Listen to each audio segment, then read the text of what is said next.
Olá,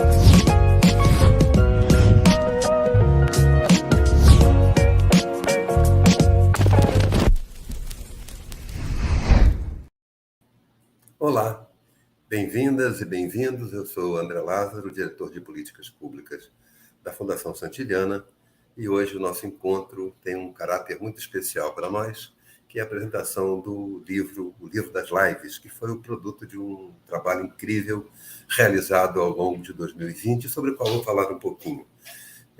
Em outubro de 2019, nós da Fundação Santiliana lançamos um livro, O que é preciso aprender hoje, da Escola das Respostas à Escola das Perguntas, do pesquisador argentino Axel Rivas.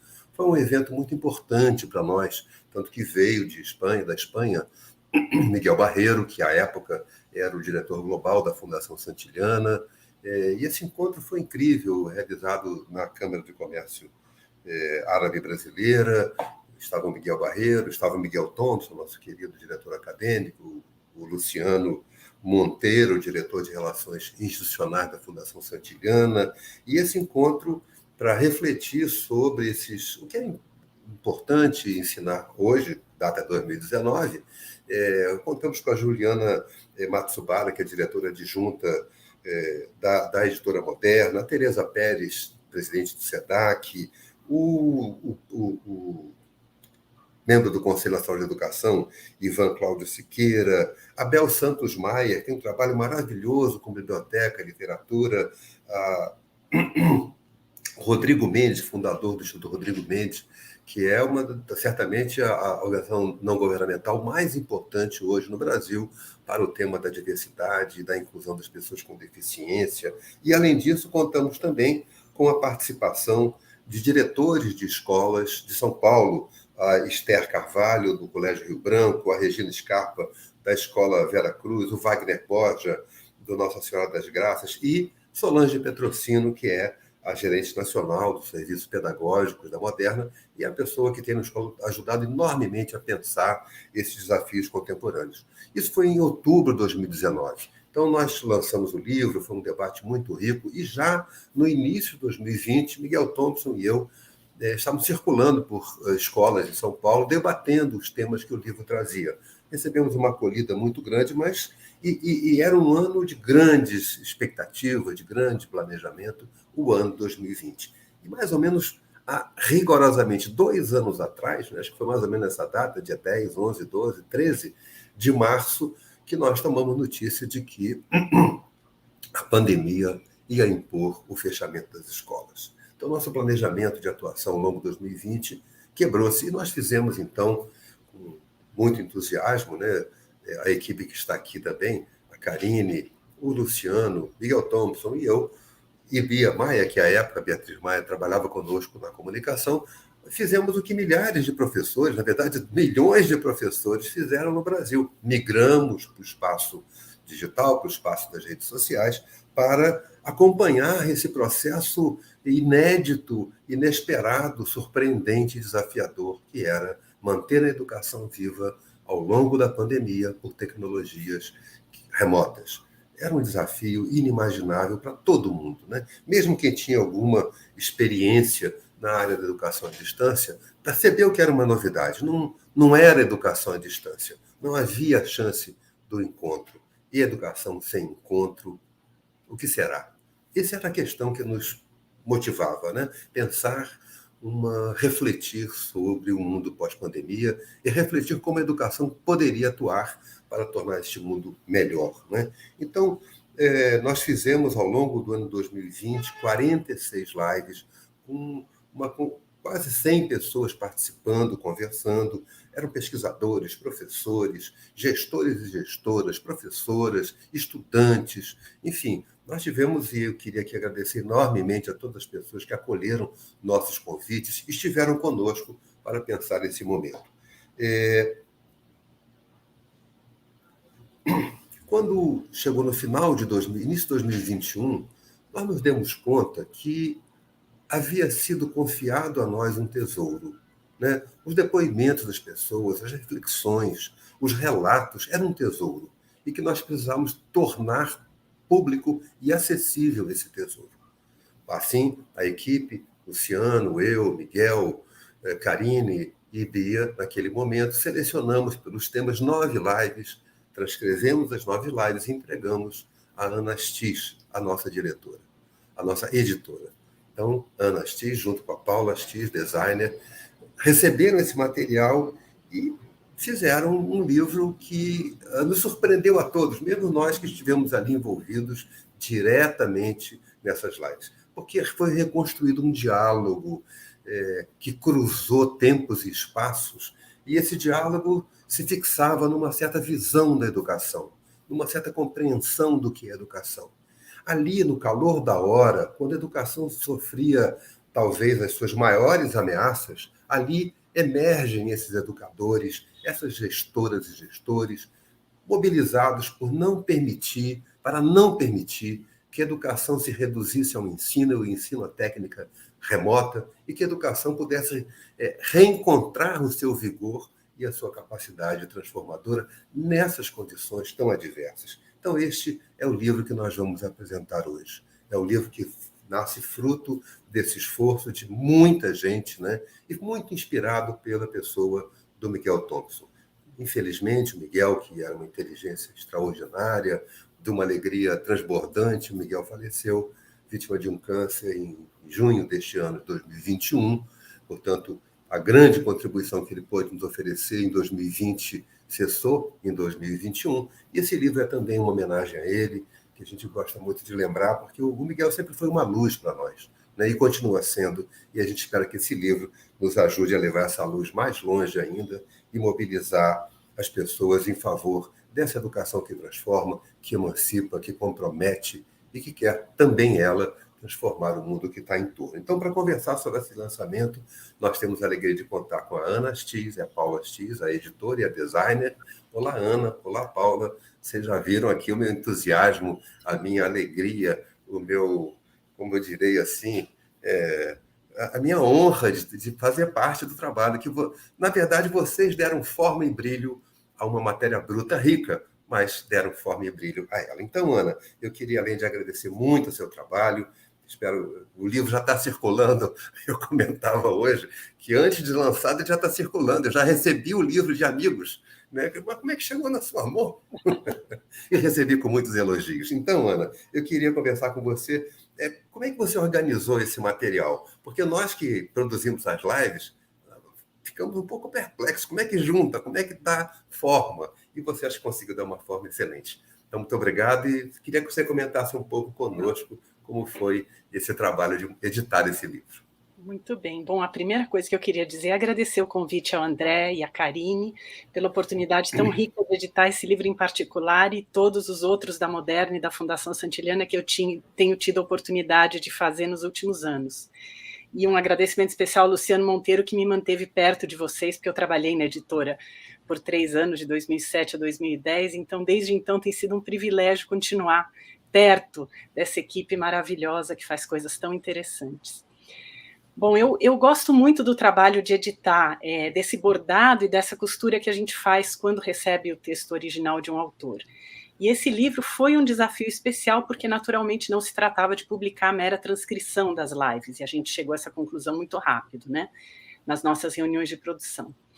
Então, quando chegaram as transcrições e eu comecei a lê-las com os temas que você, Karine e Bia já tinham selecionado, eu percebi depois de algum tempo que ia emergindo um novo diálogo entre os participantes, entre os especialistas das 9 lives que, como você disse, estavam espalhados no tempo e no espaço. Elas não eram sequenciais, elas estavam bem espalhadas, mas foi emergindo um diálogo entre eles. Isso não foi imediato, eu levei umas 2 ou 3 semanas lendo, lembra, André? Eu te ligava e falava, ainda não achei o caminho, mas de repente foi surgindo uma conversa entre as pessoas que não tinham se encontrado nas lives, né? E assim os capítulos foram tomando forma, e o livro foi tomando forma, e surgiu uma nova conversa nas páginas. Exatamente. Então, isso foi muito bacana, é um dos momentos especiais assim, da carreira, quando você vê que você vai conseguir fazer essa costura. Era, de fato, um desafio, a gente custou achar um caminho, né? E aí tem uma outra coisa sobre a edição, sobre o ofício, né? Que na verdade nada mais é do que facilitar a vida do leitor diante de um texto. É disso que se trata editar, né? Na parte do conteúdo. Acho que a Paula fala depois da parte gráfica, que as duas coisas andam muito juntas, e a gente tem a sorte de trabalhar juntas nesses projetos, chegando nessas soluções, né? Tem algo que eu gosto muito de fazer, que é criar intertítulos para os textos. E eu gosto especialmente de fazer os intertítulos conversarem entre si. Os intertítulos são portas de entrada para o texto, e nesse projeto a Paula, recebendo essa indicação minha, ela os deixou muito evidentes visualmente. Então, esses intertítulos editados dessa maneira, conversando entre si, eles permitem que alguém que queira fazer uma leitura dinâmica, percorrendo as páginas dos livros, lendo somente os intertítulos, ele tenha uma ideia muito boa do que está sendo tratado naquele capítulo. Então, depois que eu organizei os trechos das falas, eu inseri intertítulos que tematizavam trechos das conversas dentro dos capítulos, e de uma maneira que eles formassem sozinhos uma pequena narrativa. Então, eu vou dar um exemplo do primeiro capítulo do livro, que se chama O Sentido da Educação. E se você ler somente os intertítulos, você vai ter a seguinte conversa. Então, é o sentido da educação, primeiro na educação infantil, em seguida na alfabetização, e depois você vai ver que a gente vai tratar do currículo. Mas nesse capítulo também falamos que é preciso aprender além da escola, com o corpo, com o movimento negro e com outros saberes. Então, tudo isso, na verdade, eu fico até emocionada, porque foi muito divertido para mim. Foi muito divertido conversar com essas pessoas nas páginas do livro. Então, eu estou feliz de estar aqui, estou feliz de ter contribuído, e estou feliz do que eu vi nessas lives. E eu acho que eu vi uma escola que emerge com muita potência depois da pandemia. Eu acho que essa tragédia deixa um legado para a educação, e que isso foi importante para mim ao trabalhar nesse projeto. Desculpa a emoção, mas faz parte. A sua emoção é nossa, Ana. Imagina só, é nossa emoção, porque de fato acho que você conseguiu.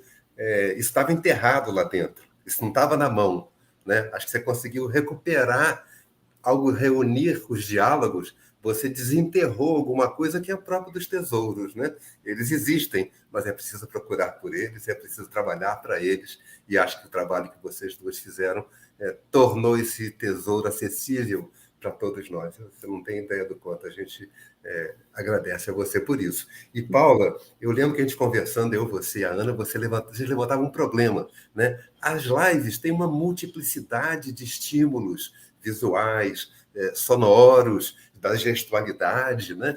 E como transformar isso num material de 2 dimensões, né? E algumas cores. Então, eu queria que você comentasse um pouco para a gente de que forma você pensou essas soluções gráficas que dão ao livro isso que a Ana falou, um modo de ler que é agradável e, ao mesmo tempo, remissivo a outras fontes, né? Poxa, que alegria estar com vocês aqui hoje, festejando esse momento.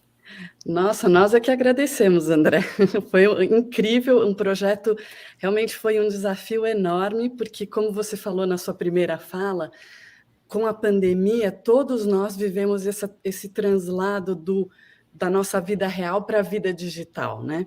E nesse projeto específico, o meu desafio foi ao contrário, nós tínhamos um rico material digital para ser passado para o material físico novamente. Então, o meu caminho, a minha primeira ideia foi trazer toda uma iconografia referente a esse mundo digital, a tudo que as pessoas estavam vivendo intensamente, as lives, então, ícones que remetessem a esse ambiente. O botão do play, o botão do mute, o botão do volume, o botão das configurações, o chat. Eu procurei trazer todo esse universo visual para o impresso. Então, a primeira busca foi uma pesquisa intensa nesses ícones já existentes, referentes ao mundo digital. A partir daí, entender, porque, como a Ana disse, foi difícil chegar nessa solução editorial, e para mim também, eu não conseguia, num primeiro momento, enxergar visualmente como eu ia traduzir isso. Quer dizer, os ícones me ajudariam a fazer a ponte, né, do universo digital para o impresso, mas ainda assim eu tinha muitos elementos, ou seja, eram falas de diversas pessoas, de lives diferentes, de temas diferentes. Além disso, material riquíssimo, a Ana e toda a equipe de vocês foram sugerindo gráficos, infográficos, tabelas que complementavam esse diálogo que ocorreu entre as falas. Tínhamos também remissões bibliográficas. Nós queríamos todos que fosse um livro muito dinâmico, assim como é a vida digital. Quer dizer, você, quando está na internet, não é linear o teu trajeto. Você está lendo um texto, de repente aparece um pop-up, você tem mais um link para ver um vídeo ou para ver uma bibliografia. Então, não queríamos fazer um livro que, por exemplo, tivesse aquela bibliografia tradicional no final do livro. A gente queria que isso acontecesse concomitantemente às falas. Então, a forma que eu encontrei para traduzir essa diversidade de ações, inclusive, foi ter uma mancha no livro muito flexível, onde eu pudesse contrapor nas páginas falas, gráficos, referências bibliográficas em diversas configurações. E nós temos páginas que só têm falas, páginas que têm falas e gráficos, páginas com falas e remissões. Então, foi riquíssimo pela estrutura editorial que a Ana definiu. Aí eu defini cores vibrantes. A gente queria que também tivesse essa vivacidade que tem na internet, então procurei cores com uma vibração intensa.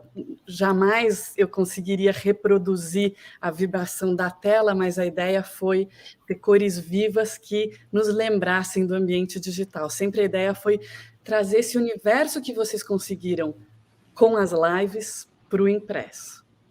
Acho que vocês foram bem-sucedidas.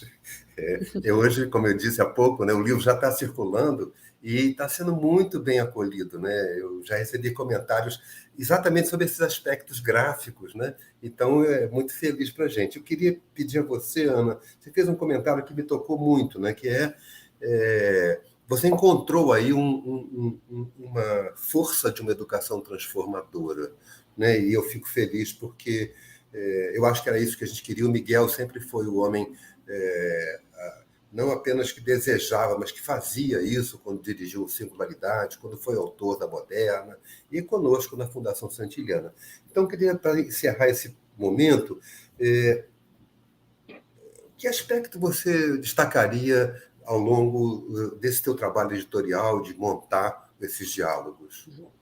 Eu tive a impressão, André, ao editar os depoimentos, porque esse assunto apareceu em várias falas, que onde houve envolvimento das escolas e dos estudantes durante a pandemia com as necessidades reais das comunidades onde elas estavam inseridas, houve muitos ganhos na educação que se deseja para todas as meninas e todos os meninos do Brasil. De que os projetos construídos pelos professores com base nos princípios da educação integral permitiram que os jovens aplicassem seus conhecimentos na solução de problemas muito práticos e muito urgentes que apareceram na pandemia e de imediato, né?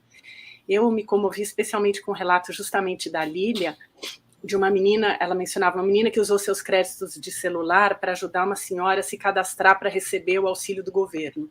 Então, os jovens que já são letrados digitalmente, ajudando as suas famílias, os seus conhecidos, as pessoas da comunidade.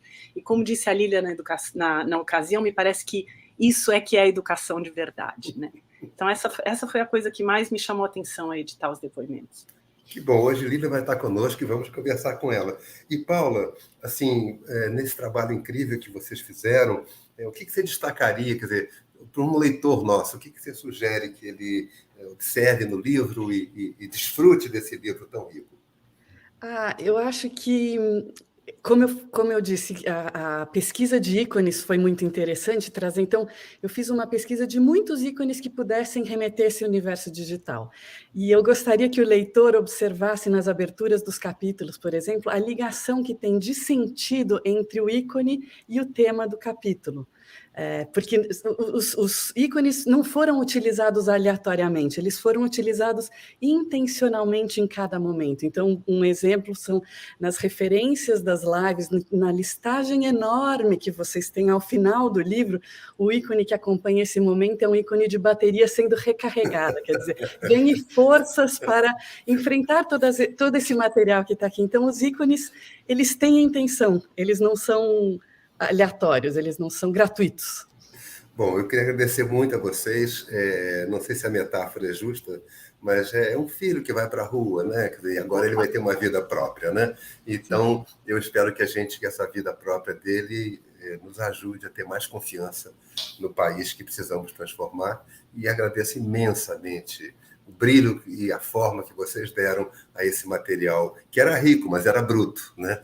E sem a mão de vocês, ele não chegaria onde vai chegar.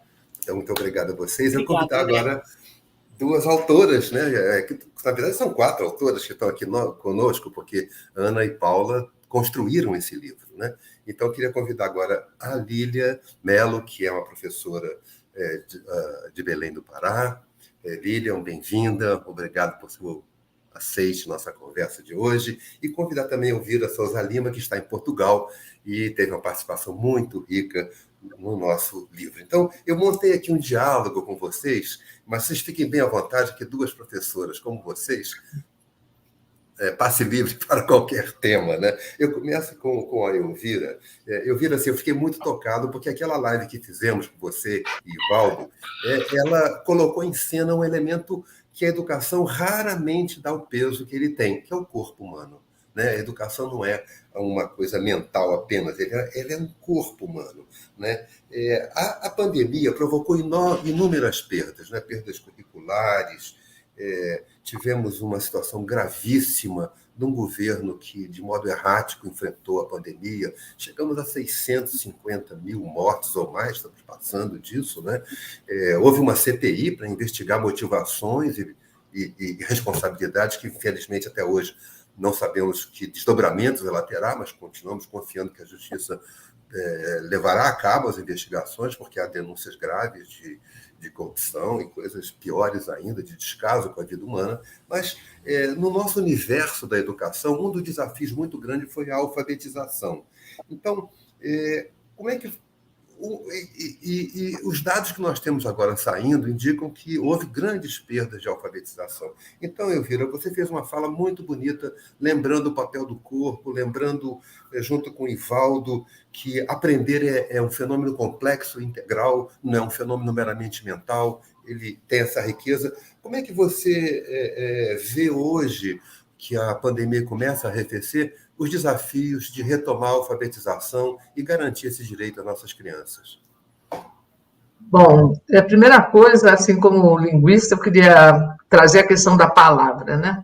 Quando nós falamos em perda, isso já, né, o ato de perder já nos condiciona no cérebro uma ideia de desastre, perdemos. Eu prefiro dizer que o que aconteceu durante a pandemia, não só no Brasil, né, em outros países com várias situações políticas distintas, é que muitas aprendizagens escolares não aconteceram, não ocorreram, ou ocorreram de forma com rupturas, né, não da forma que nós estamos pensando. Mas isso não quer dizer que, né, essas crianças, esses jovens, ou esses adultos, não possam realizar essas aprendizagens escolares.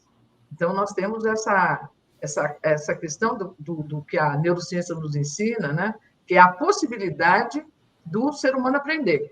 E, né, isso de acordo com o período de desenvolvimento, né, de acordo com os contextos, mas a humanidade já passou por outras situações parecidas, né, e os seres humanos, nós temos uma grande capacidade de aprender. Não é? Nós temos uma grande plasticidade cerebral, nós temos aí um monte de neurônio que pode fazer suas sinapses, seus circuitos neuronais. Então, nós não temos uma perda irreparável, nós temos que entender que foram aprendizagens que não aconteceram, né? E aí nós temos essa enorme desigualdade, né? Que nós vimos no mundo todo, né? Inclusive em países economicamente desenvolvidos, como os Estados Unidos, né? Quando se tem cidades em que 40% das crianças não tiveram escolarização nenhuma, né, por falta de internet, de dinheiro para acessar a rede. Então, é uma coisa muito complexa. Mas é possível, realmente é possível, que essas aprendizagens, e aí eu estou falando das escolares, né, desse currículo, que elas aconteçam. E, para isso, nós dependemos, basicamente, da pedagogia, nós dependemos dos professores, e aí eu acho que a pandemia ela trouxe ganhos, né? Ela trouxe ganhos. Nós não pensamos muito na escola como um local de cultura, como um local social, né? Como um lugar de encontro de gerações.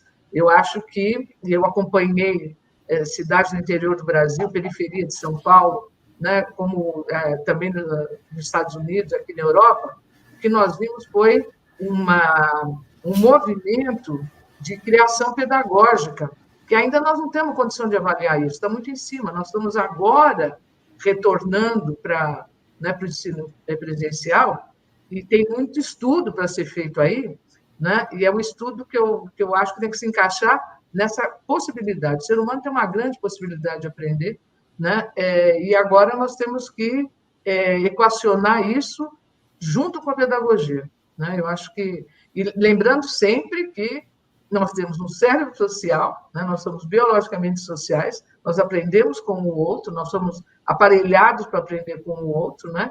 E que, como eu sempre gosto de enfatizar, não é só um cérebro que está pairando lá que aprende, não é o corpo todo que aprende, e é esse corpo que informa o próprio cérebro, né? Não vem só de fora, vem do próprio corpo. Então, é um momento novo, até para nós pensarmos a pedagogia de uma maneira mais séria, que nós não fazemos no Brasil, mas fazemos em outros países, né? Entender a pedagogia como a ciência dessa possibilidade da construção do ser humano após uma situação de exceção, uma situação difícil, como foi a pandemia. Nós, por enquanto, ainda não temos ideia dos ganhos pedagógicos, né, que aconteceram nos vários lugares do planeta, né? Então... eu lembro, Elvira, um comentário seu que me tocou muito, e eu reproduzi em várias lives das quais eu participei, uma entrevista que você concedeu que te perguntava o que a neurociências traz para a pedagogia. E você responde, em primeiro lugar, vamos dizer o que a pedagogia leva para a neurociências, porque essa é uma ciência mais antiga e a neurociência está vindo confirmar pressupostos e diretrizes que a pedagogia... Você vai ver hoje neurocientistas na alfabetização, por exemplo, aconselhar, né, que os professores façam coisas que a minha mãe foi alfabetizadora, que se formou na Caetano de Campos na década de 40, 30, sei lá, do século passado, já fazia, né? Então, nós temos que ter essa dimensão, né, são 5.000 anos de alfabetização, para a leitura, pelo menos, né? Nós temos menos conhecimento sobre a escrita, mas é um momento que nós precisamos, historicamente, também olhar para essa evolução, né, da espécie, porque as crianças foram ensinadas depois das guerras, durante as guerras. Infelizmente, nós temos todos esses, né, esses eventos, e a pandemia, ela trouxe um problema que foi bastante grande, que foi o isolamento social. Nós somos seres sociais. Entramos em isolamento social, esse sim tem uma consequência muito grande que nós estamos vendo agora, certo? Agora, mas também nós temos o lado positivo de pessoas, né, principalmente no interior do Brasil, de professores que, sabe, até sacolinha, levando para a casa do aluno, quer dizer, tentando, de toda maneira, fazer com que essa ação educativa não se interrompesse totalmente, né? E o Brasil foi muito criativo nisso, nós não damos valor muito para isso, mas o Brasil foi muito criativo nessa abordagem de vamos lá, vamos tentar tudo para manter a educação caminhando. Então, nós temos aqui uma professora que eu acho que traz uma experiência muito forte de algumas dimensões, né? Quer dizer, da dimensão social do ser humano e da sua inteligência, de educar na tragédia, né? Porque a Lilian, a professora da escola do bairro Terra Firme, em Belém, do Pará, narra em sua história que ela foi muito tocada por uma chacina que ela assistiu lá no bairro em que ela vive e trabalha, inclusive ex-alunos delas foram assassinados. Portanto, isso que eu ouvi a fala de educar na tragédia não é uma experiência inédita, infelizmente, para muitas das nossas professoras e professores. Então, Lília, eu queria primeiro te agradecer muito a sua presença, parabenizar pelo seu trabalho, que a gente acompanha de longe, e perguntar como está hoje, né? Quem lê e conhece o trabalho que você realiza ficou muito tocado e traz muito desses argumentos que a Elvira também trouxe, né? O modo como seus estudantes se engajaram na questão do cinema, como assistindo determinado filme, A Pantera Negra, eles se reconheceram como também motivos de autoestima positiva, de orgulho, os estudantes negros que viviam em condições adversas na periferia, o modo como as famílias passaram a reconhecer seu trabalho, porque é um trabalho que vai além dessa dimensão estritamente curricular ou estritamente de aprendizagens bancárias, como dizia o Paulo Freire. Você envolveu o corpo desses jovens, eles passaram a produzir. Então, é entusiasmante acompanhar o seu trabalho. Como é que você, atravessando a pandemia, como é que você enxerga hoje o cotidiano da sua escola e da sua região? Então, André, eu gostaria, primeiramente, de agradecer ao convite e dizer que é uma honra muito grande para mim estar construindo todo esse trabalho desde 2020 para cá, e ao lado de profissionais e professoras tão inspiradoras como a professora Elvira, e, enfim, agradecer a toda a equipe, né, e tá muito lindo mesmo esse trabalho, e assim como a Ana e a Paula se emocionaram, é muito emocionante. E a Escola Brigadeiro Fontinelli, ela continua bastante viva no sentido de receber a intervenção desses alunos. E aí eu vou já te dar um exemplo numa questão arquitetônica, por exemplo, que o muro da Escola Brigadeiro Fontinelli foi durante esse período grafitado, junto com os integrantes do projeto, mais os grafiteiros da comunidade, e virou um painel que hoje é capa de Facebook, é perfil de Instagram, já serviu até de palco para um desfile de moda, com aquele muro grafitado no fundo. Porém, agora em 2022, nós percebemos que houve aposta de um outro plano político-pedagógico para a Escola Brigadeiro Fontinelli, em que vai apostar num modelo militar. Então, o projeto que nós estamos ainda trabalhando, porque nós não estamos... Ele nasce na Escola Brigadeiro Fontinelli, mas ele vai para o bairro da Terra Firme e depois para outros bairros e outras regiões periféricas, e a gente fez uma rede incrível, não somente na região metropolitana de Belém, no estado do Pará, mas em outros estados, mas ele não se tornou um projeto piloto da Escola Brigadeiro Fontinelli. Em 2022, o que vai ser implementado é um projeto com um modelo militar. Mas, assim, nós estamos tendo ainda uma relação de produção com os alunos integrantes do projeto muito grande dentro da própria comunidade. E essas produções, elas estão se conectando com outros alunos de outras escolas, e isso é interessantíssimo, isso é muito bacana. E aí, eu sou muito solidária à fala da Ana, inicialmente, quando ela fala que é para além do currículo, mas é falar também dos saberes, de outros saberes, né, principalmente dentro de uma região amazônica, dentro desse contexto do norte do Brasil, nós estamos falando de saberes ancestrais, afro-indígena, ribeirinha. Então, esses saberes, eles realmente têm sido transformadores dentro dos seus territórios enquanto uma identidade sociopolítica, econômica, mas também dentro dessa rede que se constrói a partir da atuação desse projeto. Então, a gente está a todo vapor, continuamos nossas ações, e a educação é exatamente essa questão que vai para além da estrutura física da escola, né? Então, assim, a gente continua fazendo educação com parceria com os educadores, com as militâncias dos bairros, das regiões, e por aí assim, vai continuar. Parabéns pela persistência, porque, de fato, precisamos dessas redes, né? Elvira, eu vou pegar um tema que ela levantou, que é essa transformação que a pandemia impôs, e você falava, inclusive está no nosso livro, de um currículo emergencial, né? A necessidade de um currículo emergencial que seja capaz de utilizar áreas de atividade do conhecimento humano, pensando no sistema emocional, expressivo, para humanizar a educação. Então, eu vou te trazer essa questão. Nós avançamos na compreensão da humanização da educação na pandemia? Será que nós aprendemos alguma coisa sobre isso? Bom, eu acho que a Lília já acabou de dar o exemplo de um movimento de humanização, né? Eu acho assim, importante o fato de que, primeiro, fizeram um mural que vira da comunidade, né? Porque é uma obra de arte colocada onde a arte deve estar, no lugar público, né? Então, e veja que, embora a escola vá passar, né, por essa questão aí, que historicamente acontece, já extrapolou os muros da própria escola. Né? Você criou um movimento que é um movimento de humanização.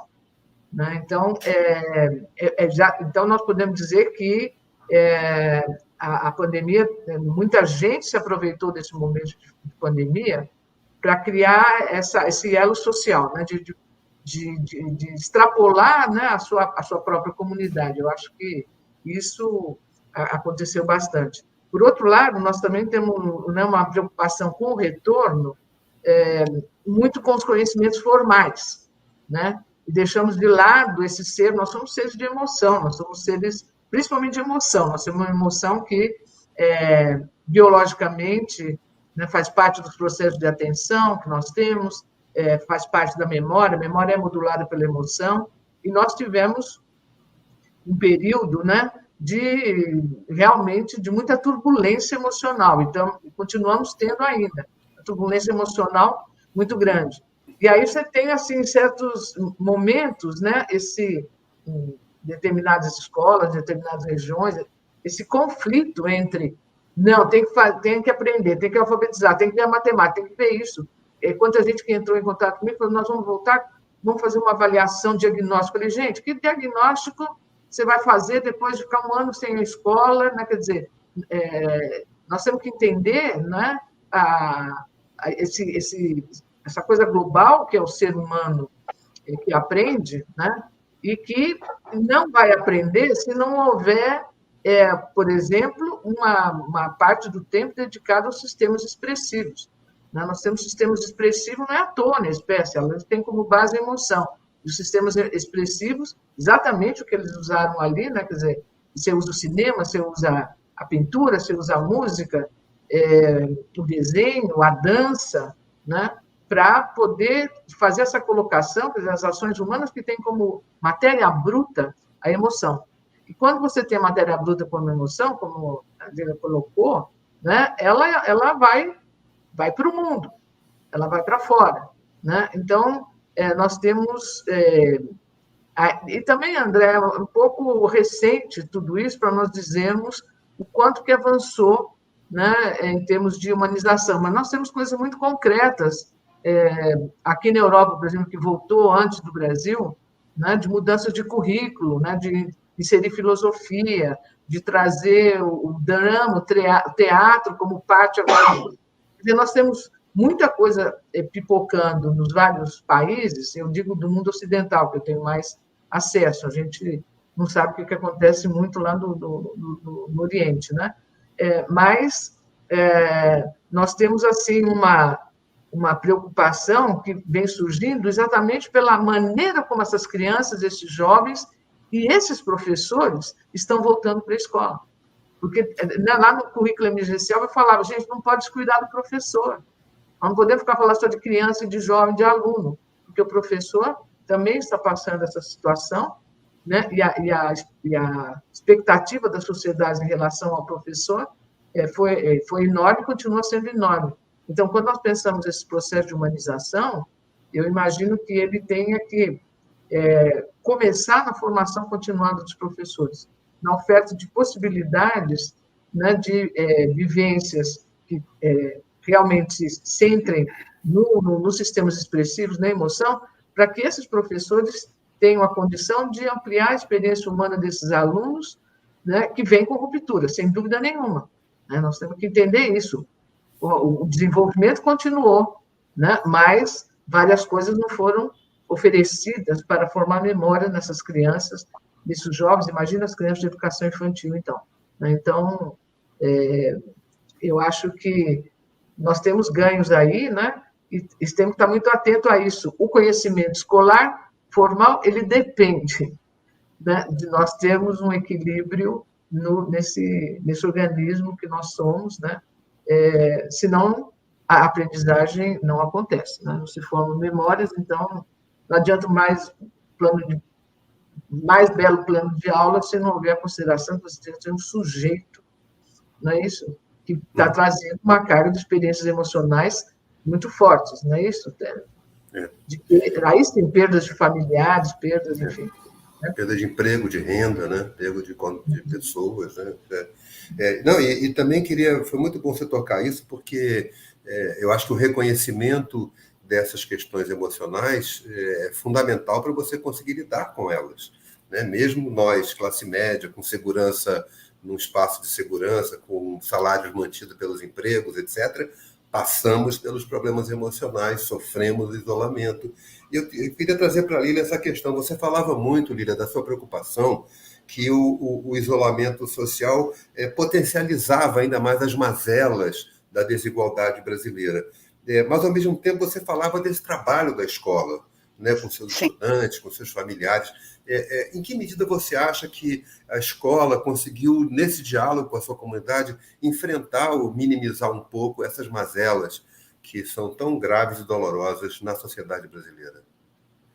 Então, é justamente quando a gente tem esse reconhecimento que não é só a cabeça, é o corpo e que nós somos social e que nós precisamos trabalhar de fato com as questões reais e que quando os projetos eles são desenvolvidos a partir dessa representatividade do segmento, do que seja a comunidade escolar, aí a gente vai percebendo de fato essas demandas. Então, eu posso te citar algumas que eu acredito que foram determinantes para novos rumos no que diz respeito à compreensão mesmo do que, de qual papel uma escola pública situada num território periférico precisa exercer. Então, nós fizemos, primeiramente, atender a necessidade básica, que era a questão da fome, porque quando a gente tem predominantemente responsáveis desses alunos ocupando o comércio como o emprego, né, o mercado de trabalho é o comércio, e quando o comércio fecha e tem que garantir o isolamento social, a primeira coisa que aparece é a fome, eu preciso comer. Então, nós fizemos campanha de arrecadação de alimento, de material de limpeza, construímos cestas básicas, construímos kits de material de higiene e fomos para a rua entregar isso. E, concomitantemente a isso também, nós produzimos conteúdos que orientava o combate à Covid-19 dentro de uma linguagem que era uma linguagem real, para atender as questões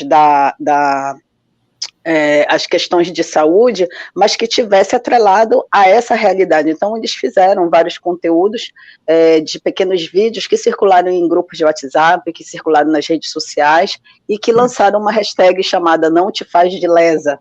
Essa hashtag, ela foi muito bem divulgada, porque é impressionante como comunicava muito rapidamente com essa necessidade, né? Então, assim, não se falava em álcool em gel, se falava no balde de água que eu precisava deixar cheio na frente de casa, caso faltasse água na minha torneira, que eu fosse no cano, que nunca falta ali no canal próximo de casa. Então, assim, comunicava muito rapidamente.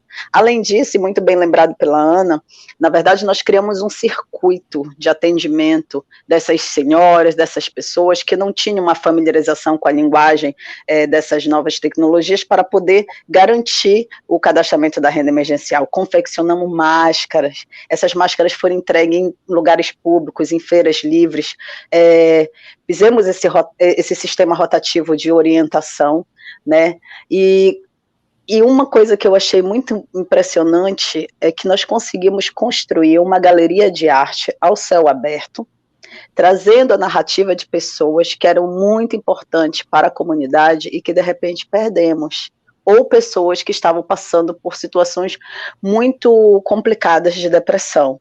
Então, os meninos do arte visual, eles grafitavam essas pessoas, e os outros jovens iam lá fazer homenagem com poesia, com dança. Nós fazíamos, na verdade, um sarau na frente do muro grafitado, e aí acabou que se construiu um itinerário, né, de um turismo de base comunitária, que construiu uma galeria. Hoje a gente tem um mapa desses grafites, dessas intervenções, que foram uma das pessoas homenageadas, inclusive, foi o Padre Bruno, que é uma das pessoas que contribuiu com a criação do Estatuto da Criança e Adolescente, e que é uma grande referência para nós, enquanto juventude da periferia, enquanto uma juventude que produz, entendeu? Então, assim, essas intervenções, essas construções, elas vieram para dizer que a vida ela é muito mais importante do que o conteúdo. O conteúdo programático, o currículo, ele é importante dentro da escola, mas num contexto de pandemia, a gente precisa compreender que a vida vem antes. Até porque, se a gente perde, o conteúdo se perde também, não é verdade? E é isso. Muito bom, muito bom. E é legal a gente, né, ouvir que como emerge desse compromisso educador a transformação do contexto em que a gente está, né? Essa educação que transborda da escola, né? E eu sinto que há uma certa obsessão num conteúdo que parece que ignora que a vida está mudando com uma velocidade muito grande e um pouco ameaçadora. Aí eu vou perguntar para Elvira, você trabalhou com municípios ao longo desse tempo da pandemia. Você sentiu um trabalho de formação de professores atento a essas dimensões mais da complexidade humana, emocional, também como é que eu vou colocar essa questão? Olhar para a pandemia não como uma fatalidade, mas como resultado de um determinado processo socioeconômico e político mundial. A pandemia surge a partir de determinadas relações com a natureza e ela se alastra a partir daí. Nessa formação de professores, você sente que há essa dimensão que transcende imediatamente a aprendizagem das técnicas pedagógicas por uma visão integradora da realidade que nós estamos atravessando? Olha, eu acho que nós não tivemos, que eu saiba, né, não tivemos uma política pública disso. A preocupação com o conhecimento formal sempre muito grande, né? E também muito assim o fato de um pouco, não digo ignorar, mas não levar em consideração que o professor é um ser humano, né, que está passando por essa situação, como todo mundo está passando. Né? Então, mas nós tivemos assim muitas iniciativas a partir de municípios que eu conheço. Isso não tenho nenhuma pesquisa em relação a isso, né?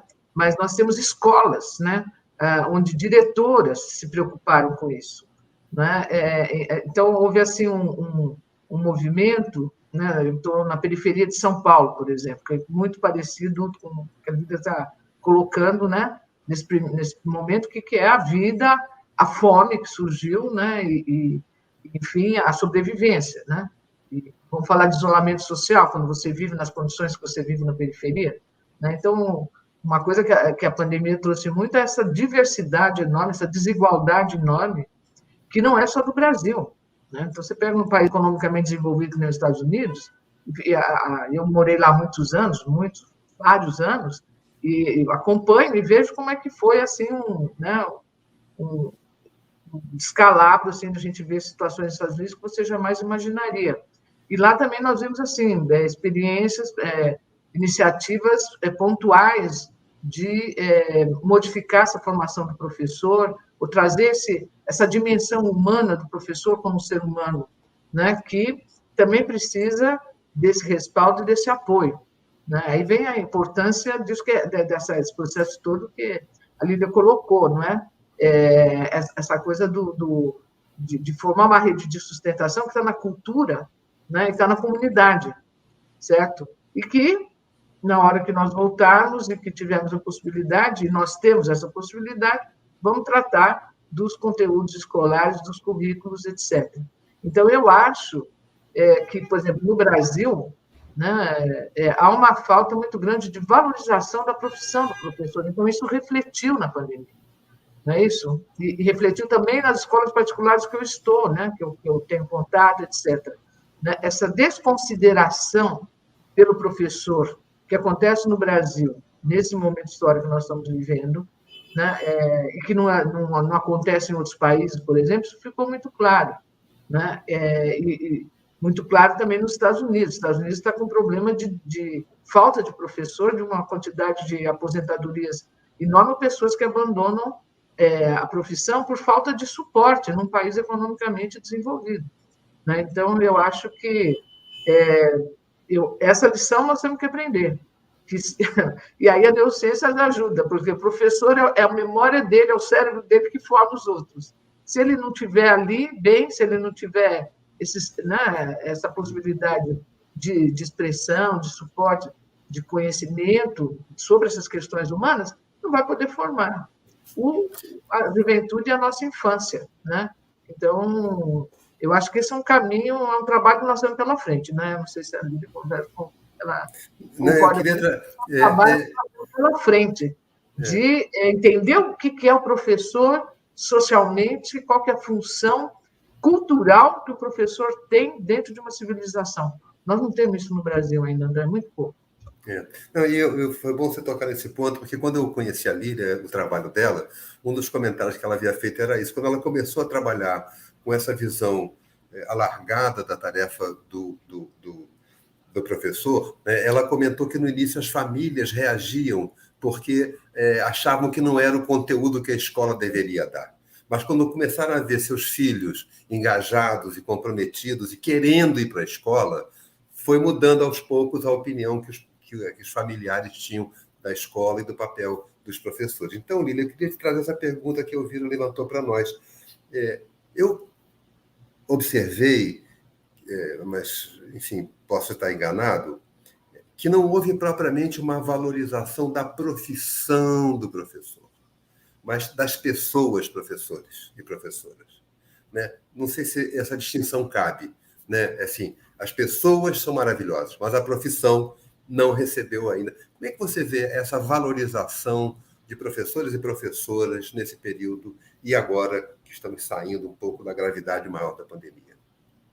Então, eu acho muito pertinente quando a professora Elvira, ela lembra que o professor, que a professora é um ser humano.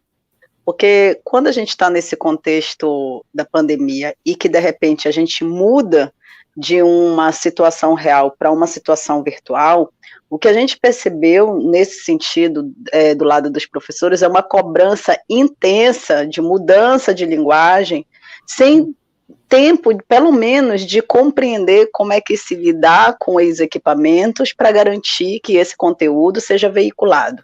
O que o professor tinha que fazer de uma hora para outra era gerar conteúdo, gravar aulas e se comunicar por plataformas, utilizar essas plataformas sem nunca antes ter tido, até hoje, a gente confunde o botãozinho. Quando a gente já clica no bate-papo, de repente a gente clica no xizinho, a gente já está fora da conversa. Então, assim, isso é muito importante considerar, porque de repente se teve uma cobrança tão grande que o professor ele não tinha e não tem mais hora para trabalhar, porque uma dúvida ela precisa ser tirada 1h da manhã, 2h da manhã, na hora do almoço. Eu cansei de presenciar colegas de trabalho, e até mesmo eu ter que, com uma mão, tá mexendo uma panela e com a outra segurando o celular, para poder cumprir com uma agenda que não houve respeito nenhum no que diz respeito a nos considerar seres humanos.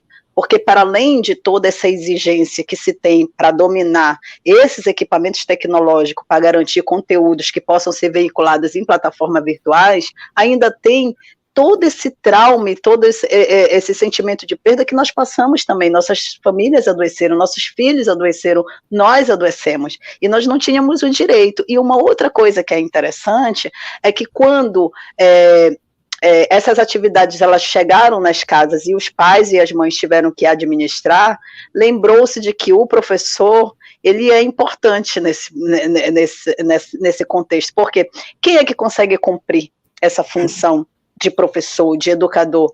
Ninguém. Nós somos formados para isso. Nós estamos, inclusive, agora debatendo, porque esse é do nosso interesse. Um sujeito da educação, ele está constantemente construindo, se informando, formando e se educando e aprendendo para poder exercer melhor essa função. Então, que seja dado o que é de nosso mérito, no caso, né? Nosso reconhecimento. Agora, a valorização, com certeza, não. E é uma coisa muito volátil, assim, uma hora se coloca o professor como, poxa, só o professor pode fazer, e na outra hora diz assim, isso daí qualquer um pode fazer, sabe? Então a gente, e aí a gente precisa ter esse cuidado, porque eu defendo muito a educação como o principal instrumento de transformação de uma sociedade. E os professores, as professoras, os educadores, os sujeitos da educação, eles são peça principal dentro dessa engrenagem, dentro dessa estrutura toda. Precisa ser valorizado, precisa ser respeitado, precisa ser compreendido o contexto em que ele está, porque como ele é um sujeito, como ele é um indivíduo, como ele é um ser humano, ele tem suas especificidades também de contexto de lidar com tudo isso. Tomara que nos escutem, tomara que nos escutem. Eu vou convidar aqui a Dani para trazer uma questão que a gente está chegando ao fim, mas eu não queria perder a oportunidade de ouvi-la. Olá, Dani, tudo bem? Oi, pessoal, tudo bem?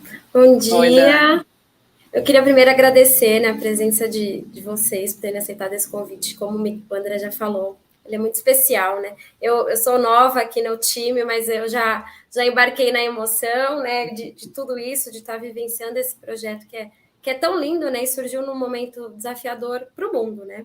Então, obrigada a vocês, obrigada também a todo mundo que está acompanhando a gente.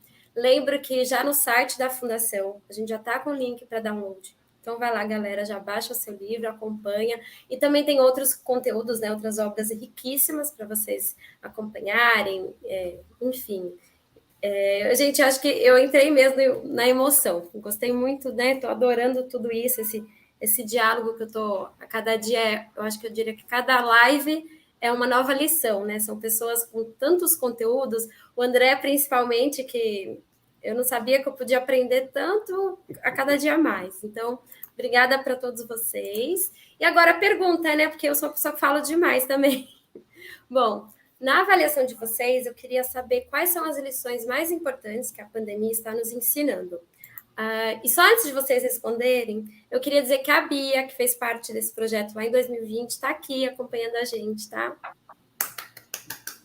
Demais. É isso, gente. Obrigado, Dani.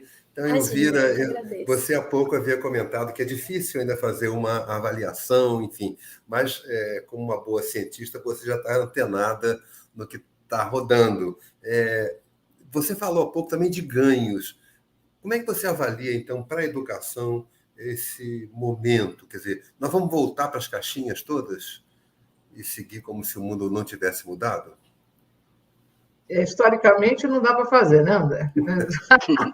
Memórias foram constituídas, experiências, como a gente sabe, o cérebro que nós temos, né, o corpo que nós temos, as marcas estão nas nossas pessoas. Mas aí, ligando com o que a Lília falou, né, um grande ganho da pandemia, eu falava isso lá no início, e coloquei isso naqueles textos que eu soltei na internet, o primeiro grande ganho foi assim, todo mundo descobriu a importância do professor. Isso em toda a sociedade. De repente, sabe, não dá para mandar o pai e a mãe fazer em casa, quer dizer, o professor, isso é um grande ganho, está tudo quanto é lado, né? Mesmo em países em que o professor é super valorizado, como Finlândia, etc. Então, o professor, né, do ponto de vista antropológico, sociológico, ele é um eixo fundamental de formação da civilização humana, né, e de uma civilização ética, né? Então, eu acho que esse foi o primeiro momento da pandemia. O segundo foi a importância da escola, porque, sabe, todo mundo sentindo saudade da escola, os adolescentes, todo mundo que criticava, assim, saudade da escola, né? Não só uma coisa funcional que vai pegar as crianças, não, a escola, né, é um centro de cultura, é um centro de formação humana em que se insere a transmissão dos conhecimentos formais, mas não é só isso, né? Então, dentro desses conhecimentos formais, o que nós temos? Nós temos as artes, né? Então, e a importância das artes como parte de sobrevivência humana, né? Então, assim, nós sobrevivemos do isolamento social, aqui na Europa, por exemplo, porque nos primeiros meses nós cantamos, a gente cantava nas janelas, cantava todo mundo junto, não é isso? Incrível, quanta presença de música brasileira, né? E música erudita, não interessava, o negócio era cantar, porque a música tem essa possibilidade do contágio emocional, da ligação empática com o outro, né? Então, eu acho que isso nós vamos ter que trabalhar mais mesmo, que assim, sobrevivemos isso tudo, aliás, porque as artes, né, elas são o que mais complexo nós conseguimos produzir. Por isso, né, e essa arte, que na pandemia se mostrou a necessidade da arte coletiva, esse mural que se faz junto, o canto coral, o jogral, a orquestra, a banda, não é isso? A leitura de poesia, a dramatização, quer dizer, nesse momento que nós passamos, né, a trazer a possibilidade do engajamento social, mesmo que ele não envolva o engajamento físico imediato, porque você não precisa ter um tato, né, para ter esse engajamento social da arte. Então, isso eu acho que é uma grande consequência para os próximos anos.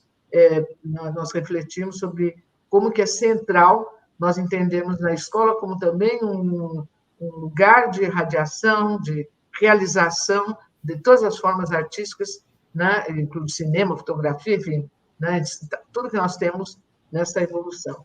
E tem uma outra ruptura, André, que eu queria trazer agora, que onde está pegando forte a questão das consequências né, da pandemia, é a saúde e a saúde mental.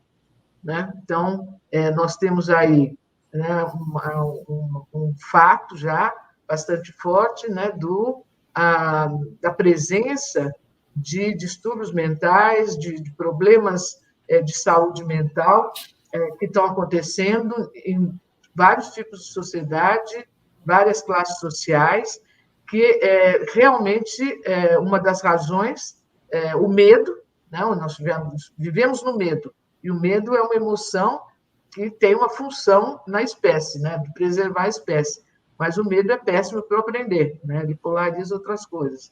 E tem essa questão da não realização daquilo que é fundamental na espécie humana, né? Que é a prática da empatia, né? E a possibilidade de se ligar com o outro. Então, essas consequências, né, estão chamando a atenção no mundo todo agora, em crianças pequenas, em jovens e também nos professores.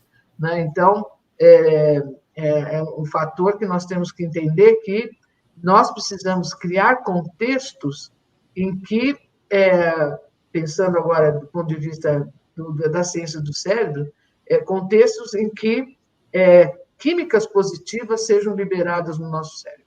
A gente possa, né, criar situações que atinjam a área de recompensa do cérebro, que te façam sentir bem. E essas são aquelas em que eu comunico com o outro, que eu convivo, que eu conjugo com o outro. Né? Então, eu gostaria de salientar a importância no trabalho, né, da Lira e o pessoal todo lá, da comunidade que ela está, dessa preocupação de fazer a arte coletiva e tirar é o momento que a arte tem que ir para a rua, né? Nós temos todo esse movimento nos últimos séculos da arte para o museu, da arte para a sala de concerto, não é isso, gente? Da arte ser privilégio, né? Enquanto nós temos no Brasil, não é isso? Uma arte, como você está falando desse evento ontem, nós temos uma arte muito viva, muito participativa. E hoje, nas periferias, não sei o que vocês acham, nas periferias, eu falo muito pela periferia de São Paulo, poetas estão lá, os músicos estão lá, quer dizer, são expressões fortíssimas dessa geração. Se nós tivermos Caetano, tivermos o Chico, etc., esse pessoal está tendo o Criolo, Emicida e Sérgio Vaz, entendeu? Daí para frente. Então, eu acho que a pandemia, até para mim, nesse momento, ela trouxe isso, né? A valorização da educação, que eu acho que é fantástico, né? Da educação enquanto nós pensamos em escola e no professor, né? E nesse professor que é um ser humano, com todas as questões que qualquer um de nós tem. E realmente, como a Andrea bem colocou, foi exigido um absurdo dos professores no início. Eu estava acompanhando a professora, então, assim, a professora estava lá no WhatsApp às 11 horas da noite. Eu falei, gente, vocês têm que... Não pode, não tem cérebro que aguente isso, certo? Então, eu acho que nossa tarefa agora é realmente trabalhar, né, pelo entendimento social, a valorização desse professor que fez das tripas coração, muitas vezes, para garantir aquilo que nós, na antropologia, com isso eu termino, A gente, na antropologia, eu gosto bastante, nós olhamos o professor como aquela pessoa, né, da comunidade, da sociedade, que tem a tarefa de manter a continuidade da espécie. Então, a neurociência mostra isso. O ser humano pode aprender muito, mas muita coisa nós só aprendemos com um professor. E nada substitui o professor, né? Então, essa é a nossa grande lição, talvez, para os próximos, pelo menos para a próxima década, que é a década de viver, né? Não, e para nós, assim, tomara que esse encontro libere essa química positiva que a gente precisa para continuar enfrentando, porque a Elvira fez um comentário sobre o ato ocorrido ontem em Brasília, o Ato pela Terra, que protesta contra a mineração nas terras indígenas e outros pacotes de venenos que querem impor à sociedade brasileira. Então, que essa arte nos ajude a enfrentar esses momentos tão duros e que querem desmontar aquilo que nós temos como nosso patrimônio cultural, nosso patrimônio material, né? Só uma ressalva, André, só para ter, desculpa, André, só uma ressalva, gente, nós temos um conhecimento das populações, né, originárias, dos indígenas, que nós precisamos aprender a olhar no Brasil, né? Quer dizer, a Europa olha para isso e nós não, né? Com a sabedoria dos povos indígenas, né? Dessa coisa, sei lá, ancestral milenar, né? de ligação com a terra, nós temos que aprender alguma coisa com eles, não é possível. Não pode mais os indígenas brasileiros serem currículo de escolas na Europa, os autores indígenas brasileiros, e não ser no Brasil. Está errado. Lília, você que vive e enfrenta isso no cotidiano como professora, o que você acha que fica para nós como uma boa mensagem de ter enfrentado esse período tão difícil, tão duro, que também não acabou, né? Ele ainda se diz que terá uma cauda longa, né? O desemprego ainda muito alto, a fome ainda presente, a violência ainda presente, violência contra as mulheres também, por conta da questão doméstica, mas também há saldos, né? A solidariedade, a Elvira destacou com muita propriedade, né? E você é um exemplo de como nas periferias se organizou um movimento comunitário, solidário de enfrentamento. O que você acha que fica para a educação, pelo menos que a gente pode enxergar nesse momento? Então, eu acredito que o grande ensinamento que a pandemia deixa é que nós estamos vivos e que a vida, ela é um milagre, e por ser um milagre, ela é a nossa grande arte. A gente precisa realmente cuidar disso.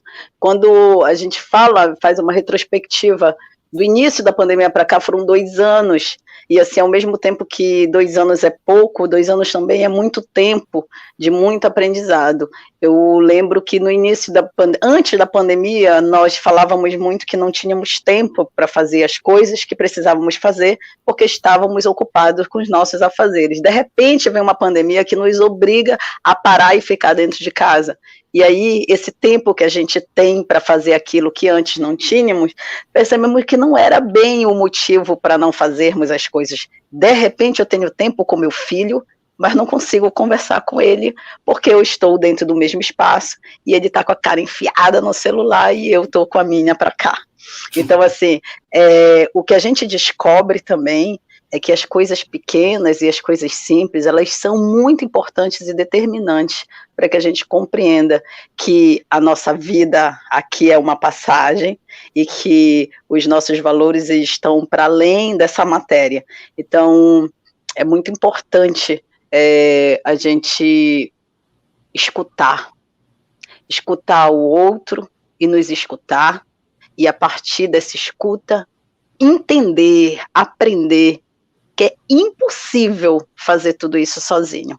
É impossível, é ingenuidade, para não dizer burrice, alguém acreditar que pode ser feliz sozinho. E aí eu estou falando em todos os sentidos. Como é que eu posso entrar no meu condomínio fechado, levantar o vidro do meu carro blindado, passar a chave da minha casa mega estruturada, se aqui do lado eu tenho pessoas que estão morrendo de fome, se ali na frente eu tenho pessoas que não têm o mínimo, que é as 3 refeições diárias. Então, eu acredito que o que a pandemia traz é aquilo que nós já sabíamos dessa desigualdade, mas saber que isso é um problema de todos nós e que isso precisa ser tratado nas escolas, que isso precisa ser visto nas escolas, que toda essa desigualdade ela tem uma representatividade de acordo com os sujeitos que estão ali e com os sujeitos que estão no entorno, porque esses sujeitos que estão no entorno são os responsáveis dos nossos alunos. A gente precisa compreender uma comunidade como um todo, porque a sociedade, a humanidade, o mundo, o universo, é feito desses pequenos territórios com as suas especificidades. Então, a pandemia ela vem para isso. E quando a professora fala sobre a arte e a importância de se utilizar e de se perceber a arte dentro da escola, é porque realmente é um dos grandes instrumentos para traduzir a alma.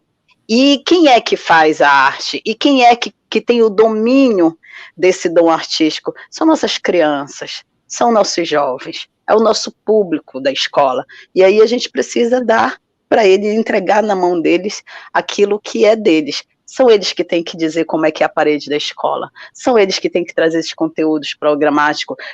Nós temos que tornar uma linguagem didática para uma produção que eles já têm. Nós precisamos falar um pouco de teoria acerca de um fenômeno que eles produzem. Então, eles sabem de tudo. Eles fazem absolutamente tudo. O que nós precisamos é simplesmente conduzir caminhos e mostrar: olha a potência que tu tens, olha o que tu compreendeste o que tu acabaste de fazer. Eu estou num contexto de escola pública, num público que predominantemente é preto, periférico, e que é, digamos, alvo dessas mazelas e desse grande projeto de morte que se tem. Então eu não posso simplesmente chegar e dizer, eu vou aplicar uma metodologia para apresentar um desafio, para gerar, para fomentar soluções práticas. Os desafios eles já têm, e eles também já enfrentam, e eles também propõem soluções. Então eu, enquanto educador e educadora, preciso trabalhar dialogicamente com tudo isso. Eu aprendo, eu ensino, e a gente constrói junto. Então, eu tenho 2 palavras para resumir isso: é escuta e fazer coletivo. Lília, muito obrigado. Nós estamos chegando ao fim e esticamos um pouquinho para ouvi-los e foi muito bom. Eu queria convidar agora a Ana, a X e a Paula, se não estiverem conosco, convidar também a Karine, convidar a Dani, porque nós vamos encerrar esse nosso encontro desejando que o nosso livro das lives, que vocês construíram com tanta beleza, com tanto vigor, ele tem uma vida longa, percorra muitos caminhos e inspire outras pessoas a esse mesmo compromisso.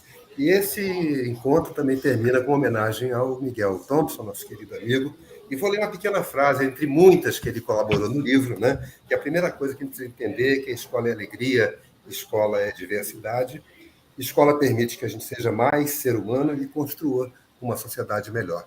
É com esse intuito que nós encerramos a conversa de hoje, agradecendo enormemente a vocês, e por acaso estamos 6 mulheres e eu nessa semana que se comemorou o Dia das Mulheres. Então, parabéns pela luta de vocês, pelas conquistas que temos muito a fazer juntos. Obrigado.